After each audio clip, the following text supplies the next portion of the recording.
industrielle, de l'activité d'élevage ou de l'activité de production agricole que l'on ne maîtrise pas. Donc on la prend en compte dans des scénarios plus ou moins optimistes. Même chose, le développement des énergies alternatives. On est incapable de dire dans 100 ans quelle va être l'énergie qui va être mise à notre disposition pour éventuellement remplacer le pétrole. Donc on est obligé de prendre en compte différentes alternatives. Autre chose qui est extrêmement compliquée à prendre en compte, c'est la réponse de nos écosystèmes à ce changement. Exemple très simple. Prenez le CO2. Si on injecte du CO2 dans l'atmosphère, qu'est-ce que l'on est en train de faire? On est en train d'augmenter de manière importante la matière première de la photosynthèse. La photosynthèse, c'est une réaction qui fabrique de la matière organique en prenant de l'eau, du CO2 et de l'énergie solaire. L'eau, il y en a. Le soleil, c'est extrêmement abondant. Si vous augmentez la concentration en CO2, on pourrait s'attendre à une augmentation de l'efficacité de la photosynthèse.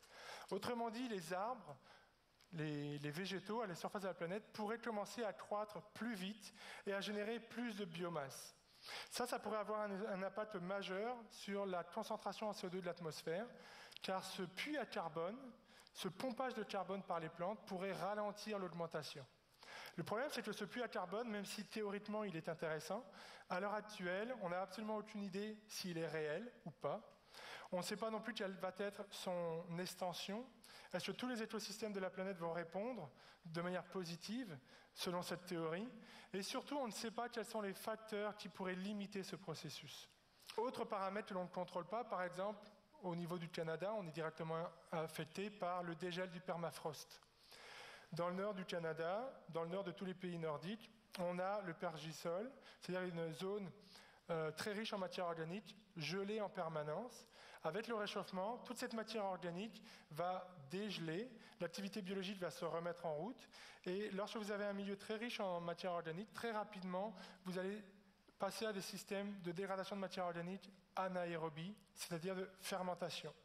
Et lorsque vous faites de la fermentation, vous pouvez fabriquer du méthane. Et le méthane, c'est un gaz à effet de serre environ 30 fois plus efficace que le CO2. À l'heure actuelle, on n'a aucune idée de comment le permafrost va évoluer. Est-ce que son réchauffement va être rapide?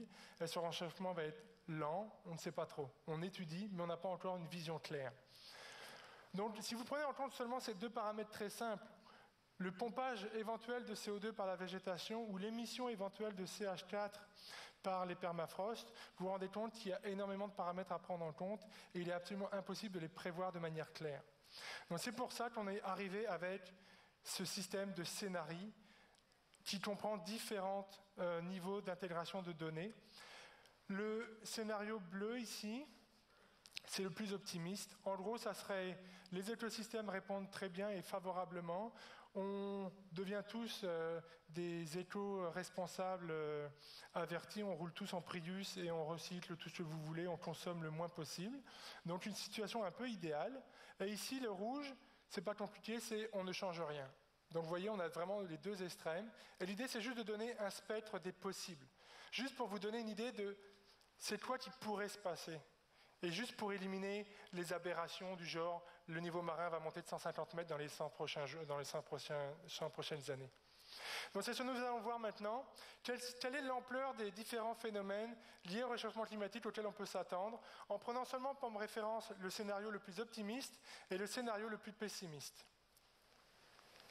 Tout d'abord, si on regarde la consommation et la production de CO2, la mauvaise nouvelle, c'est que absolument aucun des scénarios ne prévoit une diminution de la consommation de CO2 pour le siècle à venir, tout simplement parce qu'on sait comment la société humaine est en train d'évoluer, et la seule source d'énergie efficace à l'heure actuelle pour maintenir nos sociétés, c'est le pétrole.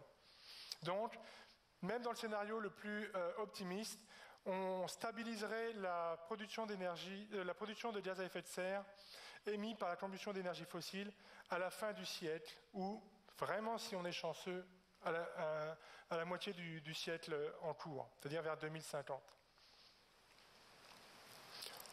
En termes de température, regardez ici les deux scénarios, le plus optimiste et le plus pessimiste. On peut s'attendre à une augmentation de la température qui pourrait aller de 1 à peut-être 4 ou 5 degrés, Ça, c'est la température moyenne annuelle. Ça ne veut pas dire que localement, on ne va pas avoir des variations plus importantes. Mais retenez que l'on parle de quelques degrés. Donc si vous voyez traîner des données sur la température va monter de 15 degrés, ça, ce sont des données totalement farfelues. Retenez donc entre 1 et peut-être 4, 5 degrés. En termes de pluviométrie, de précipitation, vous voyez qu'on s'attend également à une intensification importante de la quantité de pluie, notamment dans des régions très spécifiques du globe, ici l'hémisphère nord, les zones boréales et les zones équatoriales. Donc ça va nous toucher directement, le Québec et le Canada, puisque dans les années à venir, on doit s'attendre à des niveaux de précipitation beaucoup plus élevés qui pourraient poser des problèmes d'inondations ponctuelles. En termes de niveau de glace, ici vous voyez le scénario le plus pessimiste prévoit la disparition totale de la glace de l'hémisphère nord d'ici 2050. Le scénario le plus pessimiste suggère que l'on pourrait conserver à peu près la moitié de la glace que l'on a à l'heure actuelle. Donc la vérité est sûrement quelque part là-dedans. Qu'en est-il maintenant du pH? Le pH des océans, facteur extrêmement important, qui, une fois encore, dont on ne parle que très très rarement. La variation du pH à laquelle on peut s'attendre, environ peut-être 0,3 à ici peut-être 0,4, 0,5 unités pH, ce qui est tout de même relativement important. Augmentation du niveau marin. Je vous le disais tout à l'heure, sur certains sites ou certaines revues, vous pouvez voir des valeurs qui peuvent aller jusqu'à plusieurs mètres, voire des dizaines de mètres. À l'heure actuelle, les projections sont, pour les plus pessimistes, environ peut-être 1 mètre, 1 mètre 20, et pour les plus optimistes, peut-être 0,4, 0,5 mètres, donc de l'ordre du mètre. Donc maintenant que l'on a cet ordre d'idée de l'intensité du changement, je vais essayer de voir avec vous, est-ce que le réchauffement climatique finalement est un problème ou pas? Est-ce qu'on devrait vraiment s'en préoccuper ou juste essayer de laisser faire? Premièrement, l'impact sur les écosystèmes. On a dit la température va sans doute varier de quelque chose entre 1 et 5, peut-être 6, 7 degrés. Regardez l'évolution ici maintenant de la température au cours des temps géologiques. Le minimum jamais observé, jamais estimé est d'environ 12 degrés. Le maximum est d'environ 22 degrés. C'est-à-dire que d'un point de vue purement naturel, la planète évolue dans un système de température moyenne annuelle qui varie d'une échelle d'environ 10 degrés. Donc, augmenter la température n'est pas un problème en soi. Un écosystème peut très bien se développer à une température moyenne bien supérieure à celle que l'on a actuellement, pratiquement 10 degrés supérieure à la température actuelle. Donc faire varier la température de 1 à 4 degrés, finalement, est-ce que c'est réellement un problème? Ensuite, variation du pH. Même chose, le pH, si l'on regarde l'évolution au cours des temps géologiques, on s'aperçoit que le pH a toujours varié. C'est un paramètre qui est variable, et vous voyez, l'intensité de la variation peut aller de pH 8, il y a environ 20 millions d'années, à pH 8.4, quasiment, il y a 15 millions d'années. Donc on varie dans une fourchette de l'ordre de 0,4, 0,5 unités pH. C'est à peu près ce à quoi on s'attend pour le siècle à venir. Donc une fois encore, d'un point de vue absolu, il n'y a pas réellement de problème à faire varier le pH.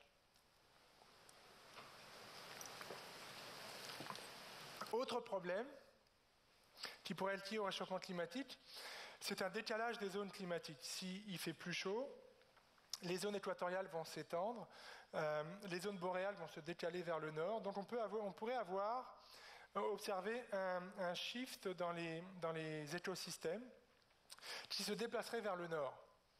Donc les zones semi-arides seraient un peu plus hautes, les zones équatoriales seraient un peu plus étendues, la zone boréale se déplacerait vers le nord du Québec, par exemple.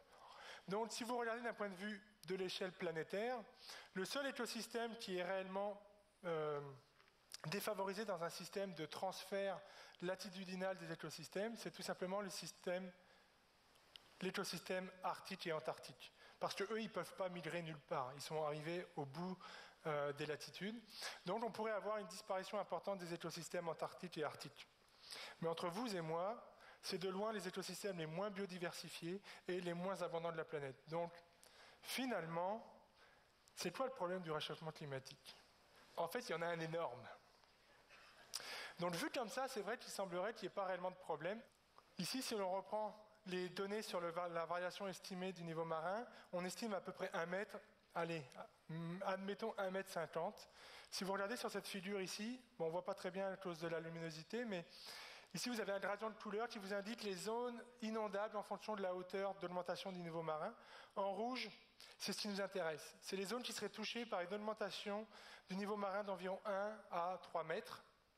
Vous avez ici la côte est des États-Unis, un petit peu la Floride, un petit peu le bassin parisien, puis quelques bassins européens, des petits morceaux de côte en Amérique du Sud, quelques bassins ici au niveau de l'Asie du Sud-Est. Donc, d'un point de vue échelle planétaire, insignifiant comme variation.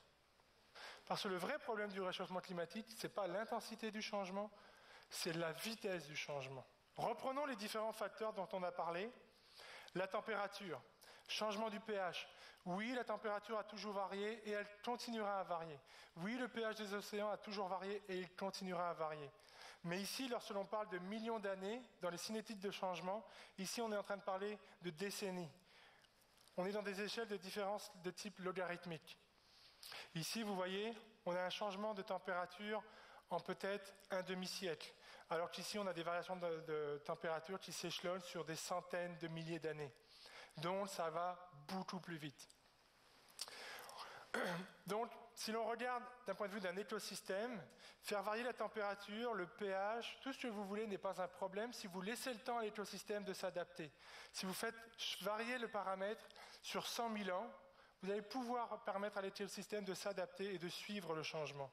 Si vous changez maintenant tout ça en quelques décennies, un arbre en moyenne, ça a 100-150 ans, c'est à peine une génération, c'est une demi-génération. L'écosystème n'a pas le temps de réagir. C'est là où est le véritable problème. Même chose, le niveau marin, je vous ai dit, on s'attend à une augmentation du niveau marin relativement faible, et d'un point de vue superficie émergée, c'est très faible. Mais regardez où est-ce que l'on a dit qu'il y aurait éventuellement des problèmes. Toute la côte est américaine, toute la côte est ici de l'Amérique du Sud, les bassins extrêmement peuplés de l'Asie du Sud-Est et les méga